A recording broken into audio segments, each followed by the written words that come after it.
Rohina says, I'm losing confidence in myself because my husband looks down upon me. I'm hurt by my husband's words. He always compares me to his sister, to his mom, that they make great food and I cannot. He also praises other women. See how they do the job? See how they take care of their kids and husband? How good they are? When he sees them outside and says to me that I cannot do anything like them, I stay at home and I care for my family. I wear the niqab and gloves and only go out with him or with a mahram. Rohina, everyone has a test from Allah.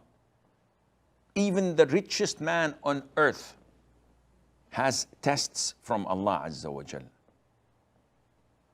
The head of women in paradise are 4, as the Prophet said, alayhi salatu wasalam.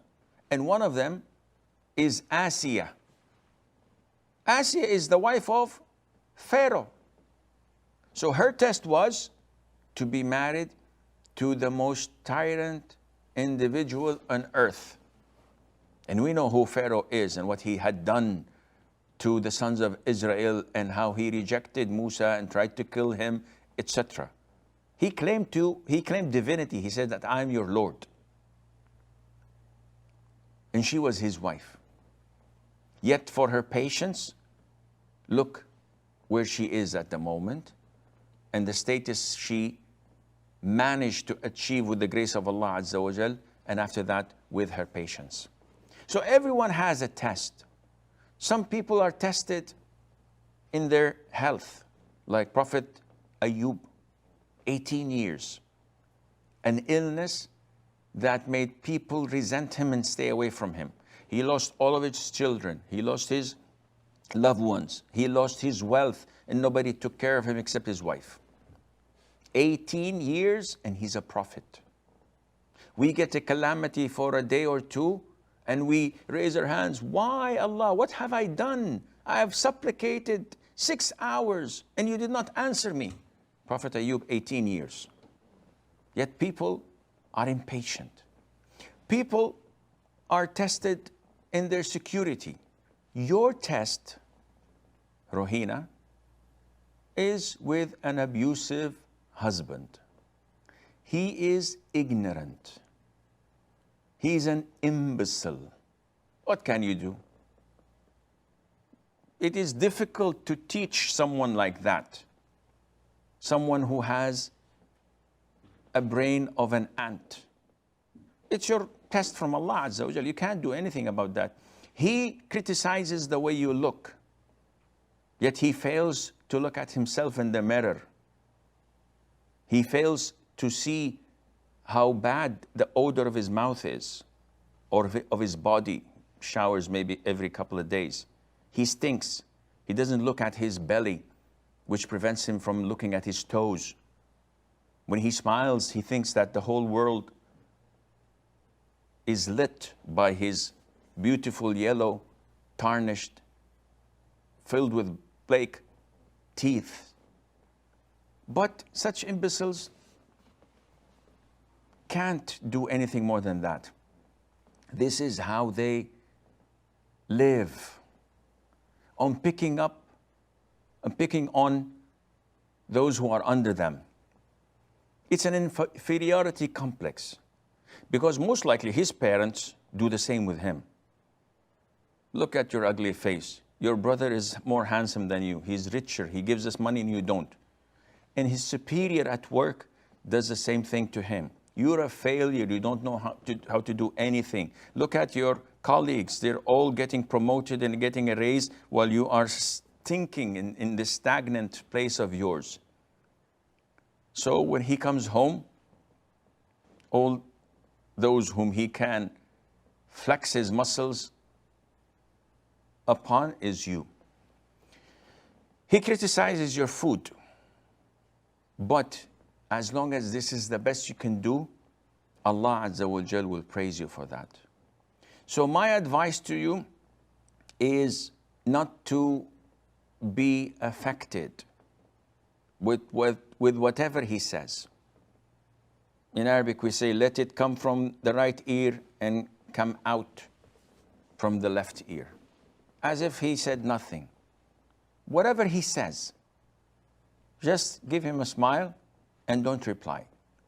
Abusive people, they thrive on our responses. So if someone comes to me and says, Sheikh, you are like this and you're like that, and I'm angered by it, and I start to defend myself and justify what I had done, he will only get more and more abusive.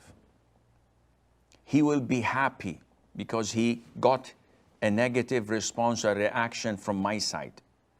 I could keep on arguing with him and he can go on until Fajr time. This is not taking us anywhere.